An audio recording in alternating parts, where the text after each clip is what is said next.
अध्यक्ष जी, आंगनबाड़ी की कार्यकर्ताओं की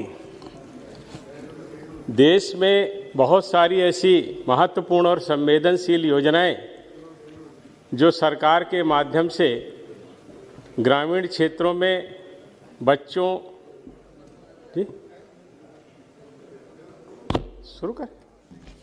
बच्चों के पोषण और महिलाओं के स्वास्थ्य को लेकर के चलाई जा रही हैं, उसमें आंगनबाड़ी की कार्यकर्ता बहनों की बहुत महत्वपूर्ण भूमिका है। पूर्व में जिस तरह से आंगनबाड़ी केंद्र संचालित किए जा रहे थे, उससे जो परिणाम प्राप्त होने चाहिए थे, जो लाभ आंगनबाड़ी केंद्रों के माध्यम से हमारे देश के लोगों को मिलना चाहिए था, वो नहीं मिल पा रहे थे। माननीय अध्यक्ष जी, इसमें मुख्य रूप से आंगनबाड़ी की जो हमारी बहनें होती हैं, उनसे अवैतनिक कार्यकर्ता के रूप में काम करने की अपेक्षा की जाती है। साथ ही आंगनबाड़ी की जो सहायिका और आंगनबाड़ी की कार्यकर्ता होती हैं, उनकी नियुक्ति भर्ती सहित स्कीम के कार्यान्वयन संबंधित सभी मसले राज्य की सरकारों के द्वारा तय किए जाते हैं, जो जिला स्तर पर और उसके बाद ब्लॉक स्तर पर उनकी समीक्षा के साथ वो काम पूरे किए जाते हैं। निश्चित रूप से आंगनबाड़ी की जो हमारी सहायिका हैं, वो बहुत मेहनत कर रही हैं और उसके कारण उनको जो मानदेय देने की बात थी, उसमें भी अभी हमारी सरकार ने काफ़ी बदलाव किया है। लेकिन अगर हम उनके काम के विषय में देखें तो आंगनबाड़ी स्कीम का लक्ष्य 6 वर्ष से कम उम्र के बच्चों, गर्भवती महिलाओं और स्तनपान करने वाली माताओं का समग्र विकास करना है। इसमें पूरक पोषण, सकल स्कूल के पूर्व की जो अनौपचारिक शिक्षा है, उसके साथ साथ पोषण और स्वास्थ्य शिक्षा, टीकाकरण, स्वास्थ्य जांच और रेफरल सेवाओं के जो पैकेज प्रदेश सरकार और केंद्र सरकारों के द्वारा लोगों के ज़रूरत के लिए बनाए जाते हैं, उसमें उन आंगनबाड़ी की बहनों की बहुत बड़ी भूमिका होती है। वास्तव में पूरी दुनिया में 2030 तक जो सस्टेनेबल गोल प्राप्त करने के लिए प्रत्येक देश ने अपना लक्ष्य निर्धारित किया है, उसमें शिक्षा और स्वास्थ्य हमारे देश के लिए बहुत महत्वपूर्ण है। और चूंकि ये हमारा देश गांवों का देश है और यहाँ पर गांवों तक शिक्षा के लिए लोगों को जागरूक करना और पोषण के प्रति लोग जागरूक हों, संवेदनशील हों और समय पर पोषण के कार्यक्रमों को चलाएं भी, लाभ भी लें और किस तरह से उनको बच्चों का पालन पोषण करना है, उसके साथ साथ महिलाओं के स्वास्थ्य के लिए उनमें जो ज़्यादातर महिलाएं एनेमिक होती हैं, उनको स्वास्थ्य संबंधी जानकारी देना, जो छोटे बच्चे हैं उनके जो टीकाकरण के हमारे कार्यक्रम होते हैं, जो 7 ऐसी गंभीर बीमारियां हैं जिनके टीकाकरण के माध्यम से बच्चों को स्वस्थ रखने की एक बड़ी चुनौती हमारे देश में थी, उसमें आंगनबाड़ी की जो हमारी सहायिकाएं हैं, कार्यकर्ता हैं, उनकी बहुत बड़ी भूमिका है। और निश्चित रूप से जिस तरह से वो 6 ये काम कर रही हैं, हमारी जो पहले हमारी सरकारें थीं उस समय बहुत विशेष ध्यान इस पर नहीं जा पाया, क्योंकि उस समय ऐसी बात भी नहीं थी। लेकिन 2018 में आंगनवाड़ी केंद्रों की जो सहायिकाएं थीं, उनका प्रतिमाह मानदेय 3000 से बढ़ा के 4500 रुपया किया गया है। उसके साथ ही साथ हमारी जो सहायिकाएं होती हैं, उनको 2250 रुपया जो मिलता था, जो 2250, उसको 3500 रुपया किया गया है। साथ ही साथ सरकार ने अन्य अनेक तरह के मानदेय भी आंगनबाड़ी की कार्यकर्ताओं को देने का काम किया है और उन योजनाओं को स्वीकार किया है। लेकिन वास्तव में आजकल के युग में 4500 रुपया भी जिस तरह की वो सेवा कर रही हैं और जिस तरह से वो गांवों में जाकर के कामकाज कर रही हैं, इसके लिए उनको अधिक मानदेय मिलना चाहिए।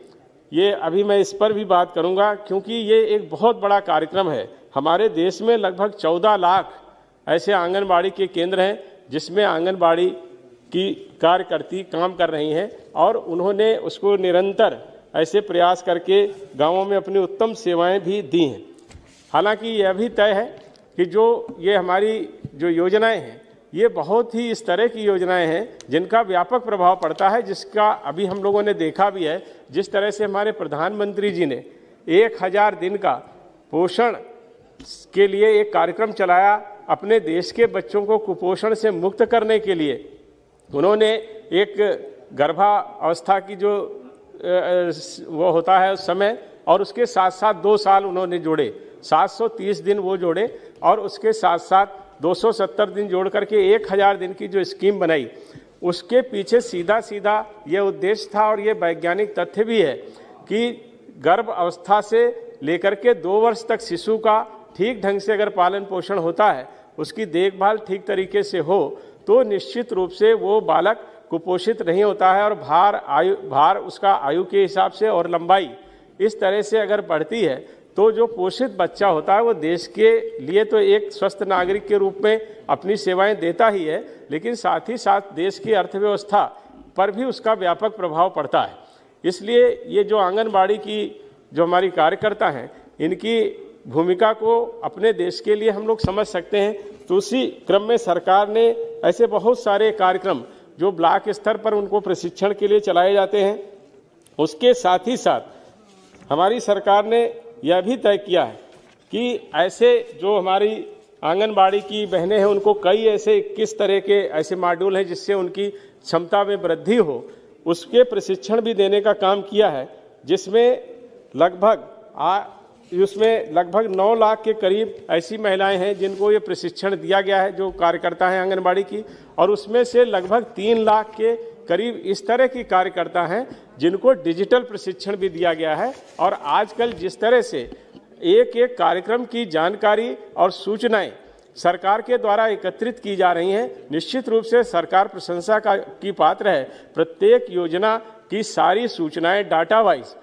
हमारी सरकार के पास उपलब्ध रहें, जिससे आगे उनको योजनाएं बनाने में सफलता मिले, और उसके अनुरूप योजना बनाएंगे तो निश्चित रूप से उसके व्यापक परिणाम हमको प्राप्त होंगे, जो हमारे सतत विकास के लक्ष्यों को प्राप्त करने में बहुत बड़ा योगदान होगा। और इसी क्रम में हमारी सरकार ने यह भी किया है कि हम लोगों ने इसके लिए जो डिजिटल प्लेटफॉर्म है उसको तैयार किया है। ऐसी आंगनबाड़ी की जो हमारी कार्यकर्ता साथी हैं उनको डिजिटल फ़ोन, स्मार्टफोन भी दिए गए हैं, और उनसे ये अपेक्षा की गई है कि वो गांव में जहाँ जहाँ पर जाएंगी वहाँ पर वो डाटा एकत्रित करेंगी, बच्चों की आयु के अनुसार उसका भार, उसकी लंबाई, ऐसे महिलाओं के स्वास्थ्य के विषय में, टीकाकरण के विषय में लोगों को जाकर के जागरूक करेंगी, और उन सारी योजनाओं को जो भारत सरकार का हमारा ऐप है उस पर फीड करेंगे, जिससे यहाँ पर सारी सूचनाएं एकत्रित होंगी। तो निश्चित रूप से एक तरह से आप देखें कि गाँव में जिस तरह का काम हमारी आंगनबाड़ी की बहनें कर रही हैं, वो निश्चित रूप से एक ऐसा काम है जिसकी प्रशंसा भी होनी चाहिए, और उसके अनुरूप उनको सुविधाएं भी देने का काम हमारी सरकार को करना चाहिए, यह भी जरूरी है। अभी जैसे कई जानकारियां आई थी कि कई ऐसे आंगनबाड़ी के केंद्र हैं जो किराए के मकानों में चल रहे हैं, लेकिन हमारी सरकार ने जहां ये तय किया कि हम ऐसे आंगनबाड़ी के जो केंद्र हैं उनके सबके भवन बनाएं। काफ़ी भवन बन चुके हैं, थोड़े से ही ऐसे रह गए हैं। लगभग 4 लाख आंगनबाड़ी के ऐसे केंद्र हैं जहां पर अभी भवनों का निर्माण होना है। उसमें भी सरकार ने मनरेगा से उसको जोड़ दिया है, और 5 लाख रुपए तक मनरेगा का उसका उपयोग करके भवन के निर्माण में किया जाता है। और उसमें अलग से स्वच्छता कार्य योजना के लिए तहत पेयजल की समस्याओं को दूर करने के लिए 10,000 रुपया और 12,000 रुपया प्रत्येक आंगनबाड़ी केंद्र में शौचालय के लिए भी दिया है। ये निश्चित रूप से सरकार की तरफ से ये प्रयास किया जा रहा है कि आंगनबाड़ी के लिए ठीक ठाक और अच्छे भवन हर जगह पर उपलब्ध हो जाएं। और इसके लिए उन्होंने यह भी कहा है कि अगर जहां कहीं पर भी ज़मीन नहीं उपलब्ध हो पा रही है, वहां 600 वर्ग फुट के ऐसे जो किराए के मकान मिल जाएं, उनको भी वो किराए पर ले करके, जहां पर पेयजल और ऐसी सारी व्यवस्थाएं हों, तो वो उसको चलाने का काम हमारे यहाँ ये करने की सुविधा भी सरकार ने दी है। लेकिन उसके बावजूद अभी कई ऐसे केंद्र हैं जहाँ पर शौचालय और पेयजल की सुविधाएं नहीं हैं। उसमें लगभग 4 लाख के आसपास ऐसे आंगनबाड़ी के केंद्र हैं जहां पर अभी ठीक ढंग से टॉयलेट्स उपलब्ध नहीं हैं, और 2 लाख के करीब ऐसी जगहें हैं जहां पर पेयजल की व्यवस्था भी हमारी सरकार को करनी है। मैं